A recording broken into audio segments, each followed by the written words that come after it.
আজ সকালে শ্বশুরবাড়ির রান্নার দায়িত্ব আমার ওপর। আর আজ আমি রান্না করছি কষা মাংস। দুপুরে খাওয়া দাওয়া সেরে আমার ছেলে তাতার কোলে উঠে খুব খিলখিল করে আসছে।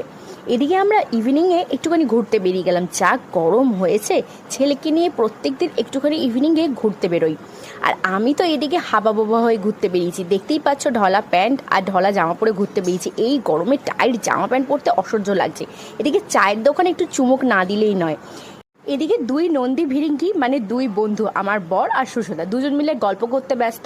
ওইদিকে সুষদা বলে, কোল্ড ড্রিঙ্কস খাবি? তো এই গরমে কোল্ড ড্রিঙ্কসের অফার কে না করে। তো কোল্ড ড্রিঙ্কস পেয়ে তো আমি ফার্স্টেই চুমুক দিয়ে নিলাম।